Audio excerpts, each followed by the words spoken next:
Đây anh em ạ, mình vừa nhận ship xong. Món hàng này là gần 36 đô. Cái món này mua ở Trung Quốc nó không bảo hành, cho nên là mình sẽ phải bóc ra. Đây, gửi từ Trung Quốc về làm quả bọc. Mình chán vãi chưởng ạ. Hộp thì nó hơi bị móp một chút. Cái tem siêu. Cái này là Vader 3 Pro. Như giá trên bao bì nó là gần 36 đô. FlyDigi Vader 3 Pro. Hộp thì bị móp rồi. Siêu này. Ok. Chiếc này tem phiếu là vào tháng 2 năm 2024 nha. Series luôn. Mình đặt ở bên Trung Quốc nhưng mà ship về đây mất có 4 ngày thôi. Như vậy là bên trong sẽ có cáp này. Cáp này khá là ngắn đấy nhỉ. Sách hướng dẫn sử dụng. Một chiếc hộp tay cầm. USB này. Trong hộp thì có USB và một chiếc tay cầm.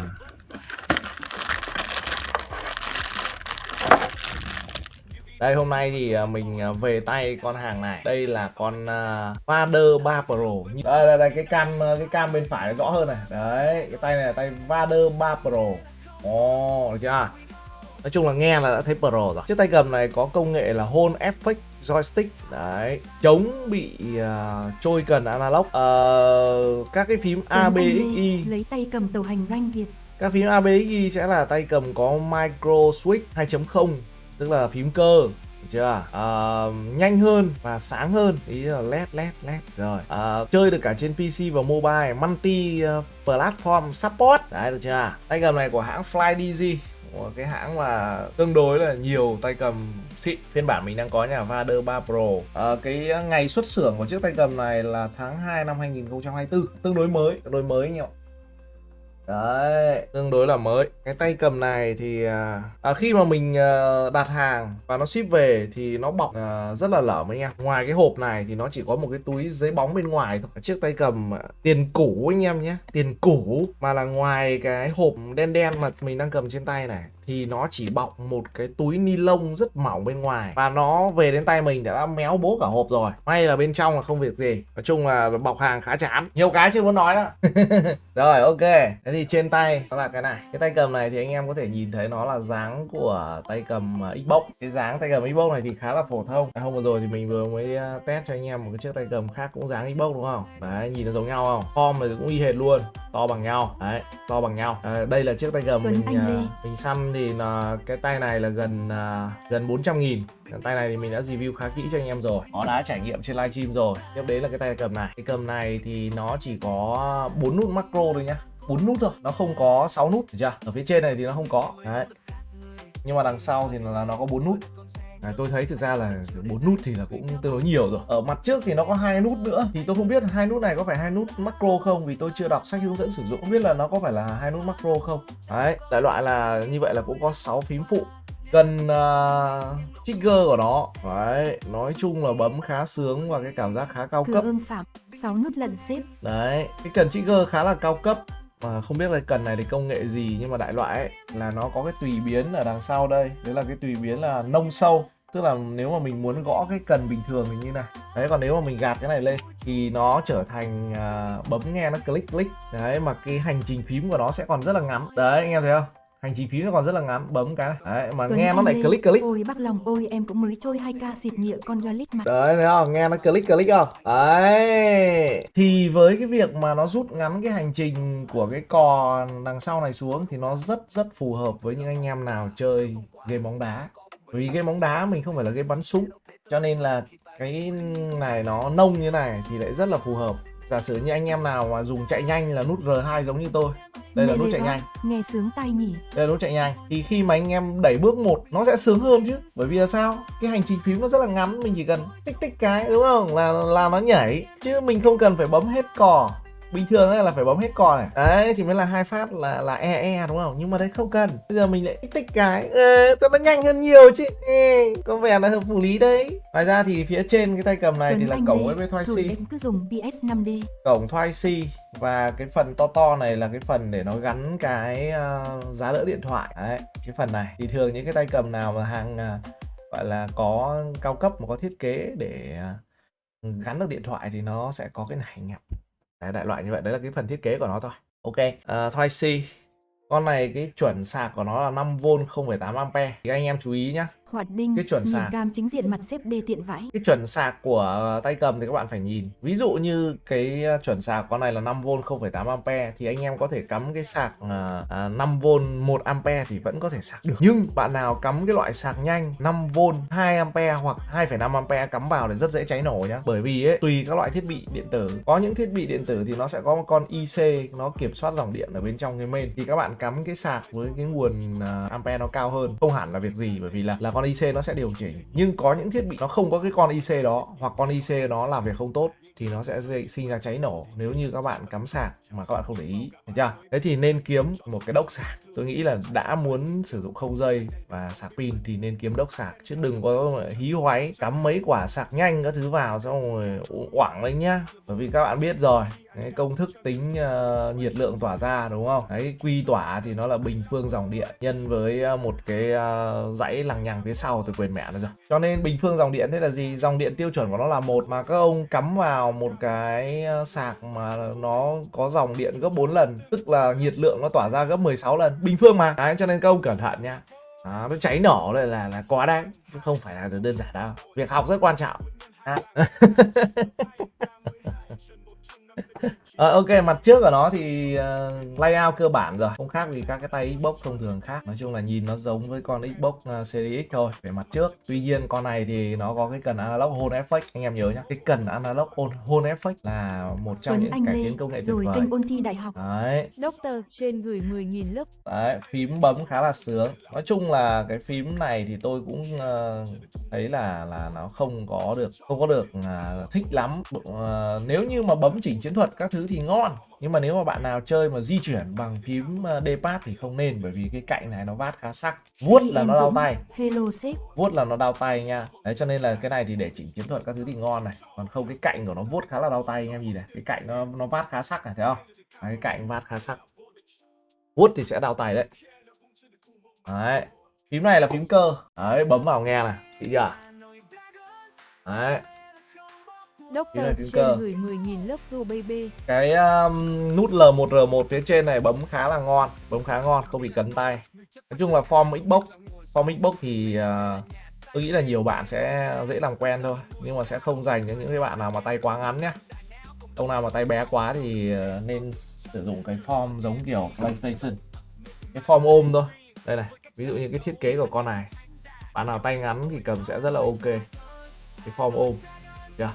Anh em nào mà tay to hơn một chút thì form Xbox gửi 55.555. review con này đã. Chưa? Đấy, ok. Thì bên ngoài cái tay cầm này còn cái điểm gì để nói không nhỉ? Hết rồi đó. Layout các thứ. Nói chung là con này build rất là ngon. Con này thì giá thời điểm nó mới ra mắt thì là 80 đô. Cái tay cầm này thời điểm nó mới ra mắt là 80 đô thì nó sẽ tương đương với khoảng 1,9 triệu. Đấy. Vào lúc này thì giá của nó sẽ là khoảng 1,5 triệu. Anh em có thể tham khảo giá thôi, còn các bạn mua ở đâu thì anh em cứ mua kệ anh em nha.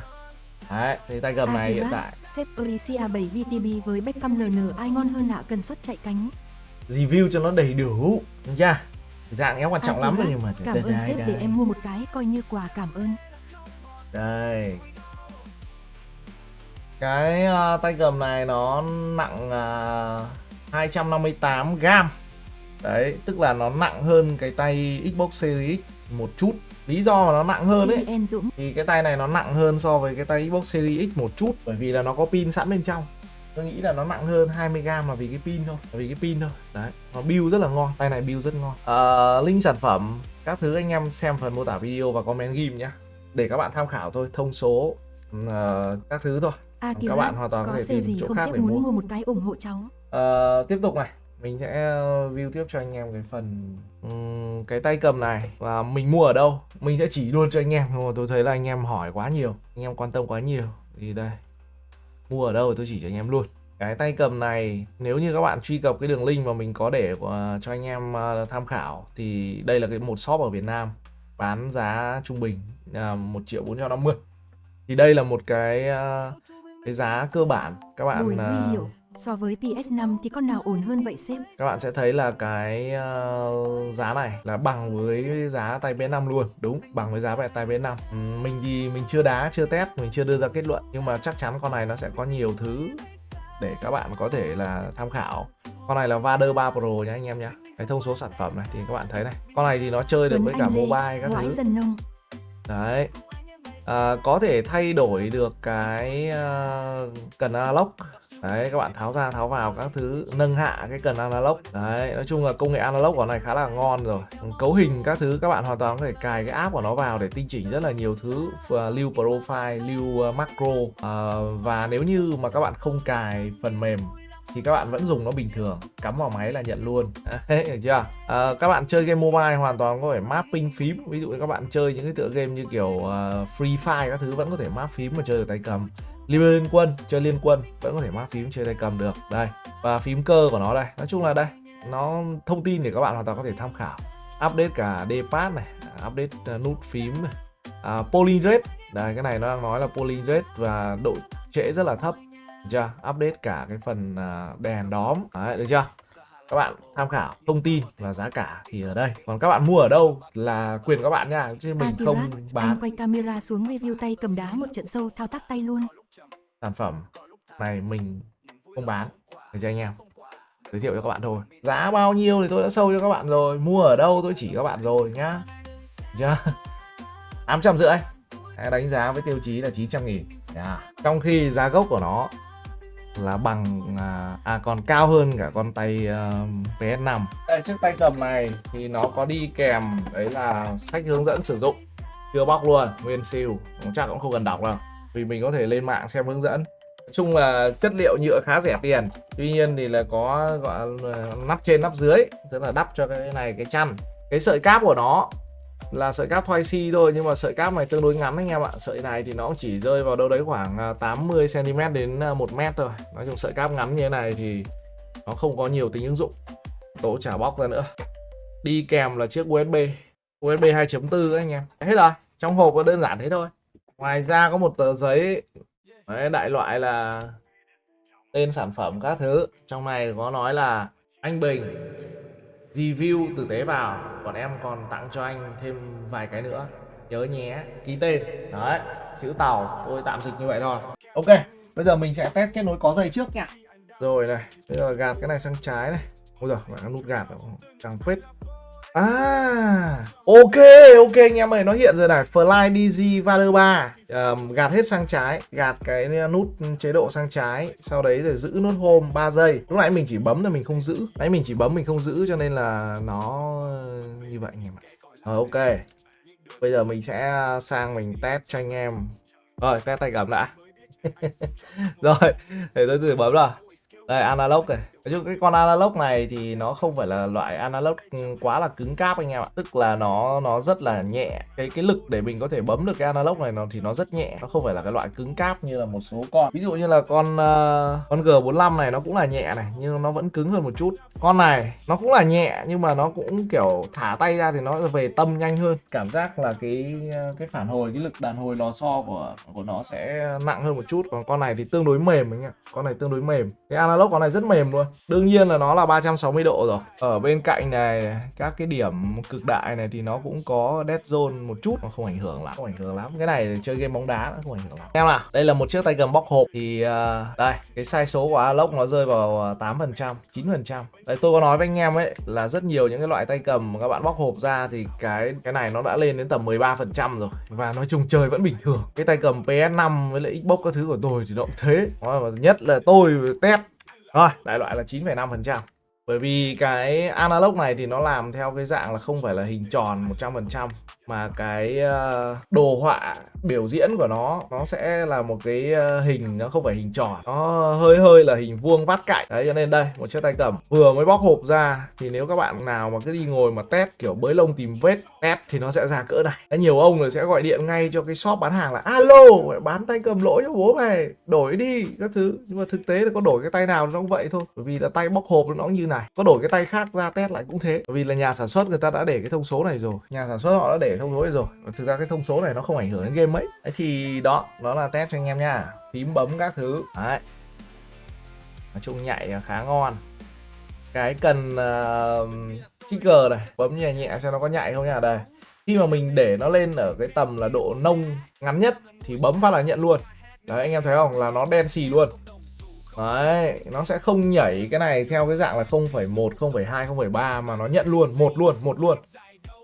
Thì nếu như anh em mà đá mà anh em để nông như thế này ấy, thì nó phù hợp hơn với lại tựa game bóng đá nhá. Tựa game bóng đá thì anh em nên tắt cái chức năng. Lát nữa vào game thì mình sẽ giải thích cho anh em.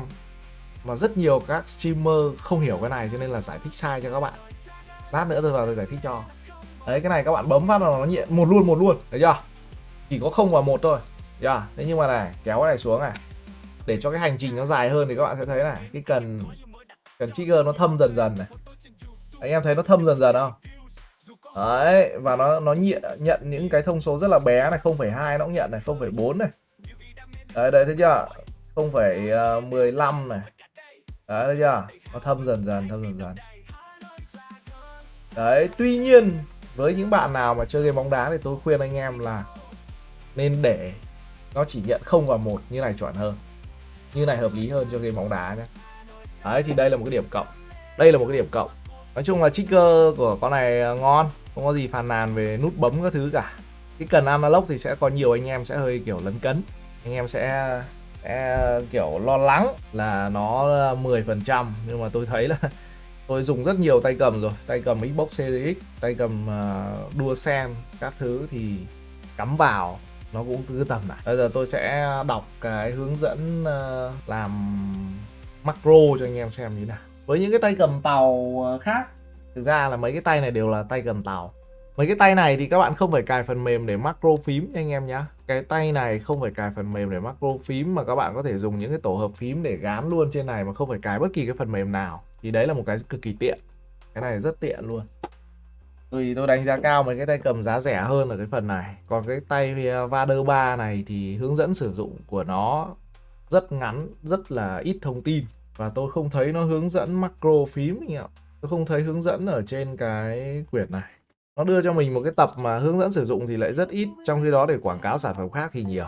Như vậy thì khả năng cao là để có thể macro phím con này thì mình sẽ cài phần mềm rồi anh em ạ. Có một cái điểm khá là đẹp anh em nhá. LED của con này đẹp vãi đái. Anh em nhìn xem. Đèn LED của con này đẹp vãi đái luôn. Được không? Nói chung là LED RGB. Tôi không biết bao nhiêu màu nhưng mà nhìn cái dãy chuyển màu của nó khá là đẹp. Nói chung là nhìn lứng khởi. For Windows Vader Pro. Cái đẹp. Fly DZ Game Center.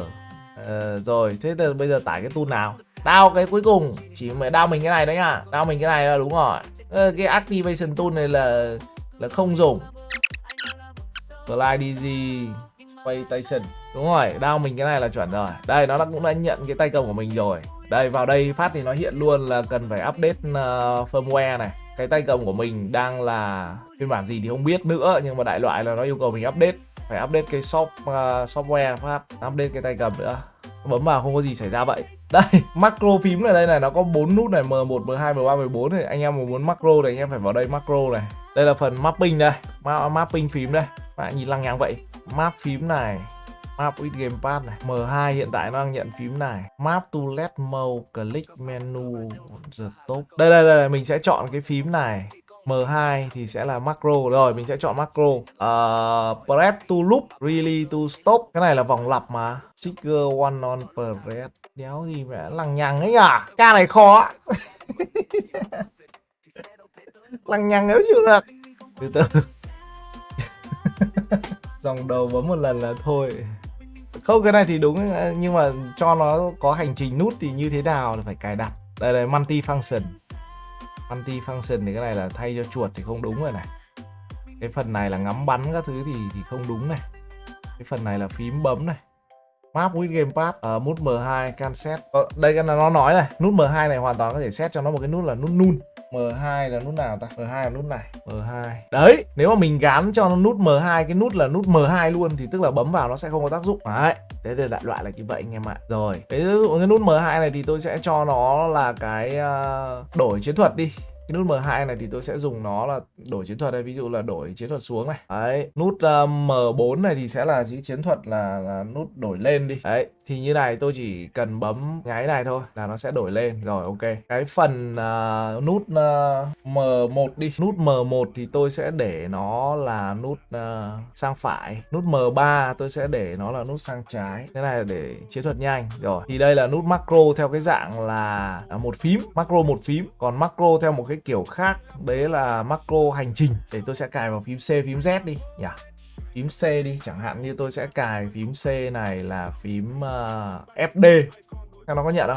À đúng rồi, ok ok, như này là FD này anh em này. Tôi sẽ cài phím C là phím FD đi. Rồi, là xong nha anh em nhá. Rồi, phím C là sẽ phím FD. Phím này tôi sẽ để là phím DD đi. D. Đây đây đây, chuyển sang macro này. Nhưng mà cái này muốn tạo ra một cái macro khác nữa thì sao nhỉ? Career. Rồi. Đây, phím này mình sẽ để là phím DD. DD. Đấy. Chép. Ok. Ok anh em ơi. Như vậy thì hiện tại mình đang macro cái phím C này, bấm vào đây sẽ là FD. Cái này sẽ là DD. Thực hiện một lần. Cái phần này thì nó có một cái nó hơi phức tạp hơn, nhưng nó hay ở cái chỗ là anh em có thể căn được cái lực. Ví dụ như anh em có thể thay đổi cái thông số này để nó tạo ra là, ví dụ anh em muốn cái FD của anh em nó là 2,5 cây lực hay là 3 cây lực thì anh em đo sau, anh em vào đây anh em gõ cái thông số chuẩn là nó ra. Hay là cái phần này, cái DD này, ví dụ như DD này, cái cảm giác lực của tôi lúc nãy 0,4 ms thì nó sẽ rơi vào tầm 3,5 cây lực. Đấy anh em ạ. Sau đấy nó sẽ có một cái quãng chờ là nửa giây, sau đấy nháy D thêm một lần nữa thì nó sẽ trở thành một cú DD. Đấy kiểu vậy. Ok ok. Cái hành trình của con này thì nó chi tiết hơn, nhưng mà các bạn sẽ phải dùng phần mềm. Ok, hình khá là chi tiết nha. Hơi phức tạp, ngồi nghiên cứu lâu vãi. Để biết thế nha. Ok anh em ơi, bây giờ mình sẽ test cái polling rate của nó xem nào. Con này khi mà cắm vào máy tính thì nó hiện là driver Xbox 360. Ở cái cắm dây nó hiện là Xbox 360 thì tôi thấy đây là một điểm cộng. Đấy, bởi vì là với game FC Online nó sẽ tương thích. Đây là mình đang kết nối có dây anh em nhé. Con này kết nối có dây thì polling rate của nó là 500. 500 là một thông số khá là ngon rồi. Đấy, độ ổn định là 99,9%. Cái độ trễ của nó là 1 ms, maximum là gần như là 4 ms. Mình cứ cho là maximum là 4 ms đi. Tức là thông số này bằng 1/2 so với tay PS5. Độ trễ bằng 1/2 tức là tốt hơn đấy nha anh em nhá. Jitter là 0,73. Đấy cũng là một thông số gọi là cũng khá ổn. Bây giờ mình sẽ thử kết nối không dây. Mình sẽ rút cái tay gầm này ra và mình sẽ kết nối bằng cái USB này xem nhá. Cắm USB này vào. Ok, cắm USB phát là thấy từng luôn. Từng cái là nhận luôn rồi thì phải. Hình như nó nhận luôn rồi, rất nhanh luôn. Nó vẫn nhận là Xbox 360 thôi. Với kết nối không dây, hiện tại thì mình đang để cái USB ở một cái nơi khá là khuất, đi qua một cái mặt bàn. Để tôi thử lại nhá. Tôi cho nó ở cái mặt thoáng đi. Không này lại tội cho nó. Tôi để nó ở một cái mặt thoáng đi. Tôi để đi qua cái mặt bàn này, test như thế nó hơi thiệt thòi cho nó. Rồi, này. Rồi ok. Thì con này kết nối không dây, poly rate của nó cũng là 500. Độ ổn định là 93,88%. Cái độ trễ của nó lúc nãy độ trễ của nó là 3 mấy đó, thì bây giờ nó lên 6, độ trễ thêm một tí, nhưng mà cái jitter thì nó không thay đổi nhiều. Cái jitter thì lúc nãy là 0,73 thì bây giờ nó là 0,79.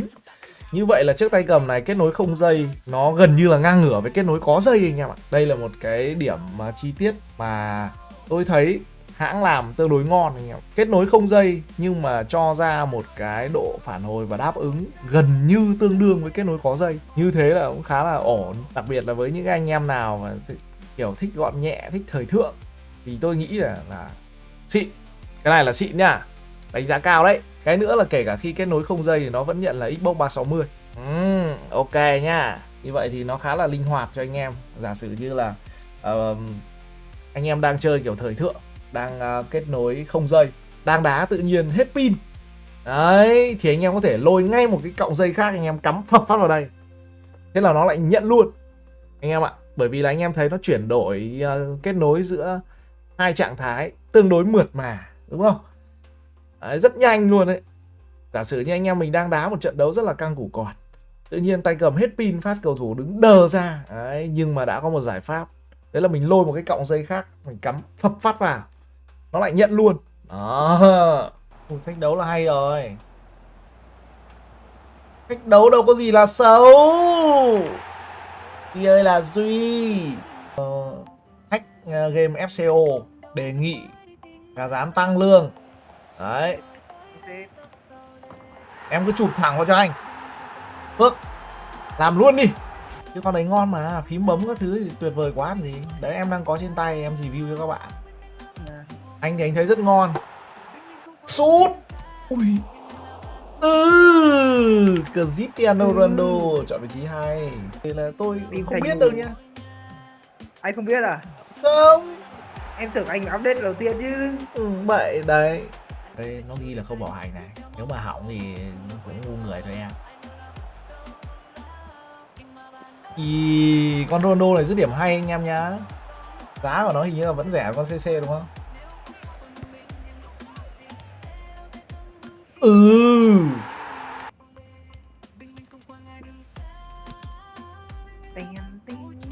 Đây rồi, CR7 đá cái sơ đồ này hợp đấy em ơi. Hay chưa? Toni Kroos. Toni đóng khép.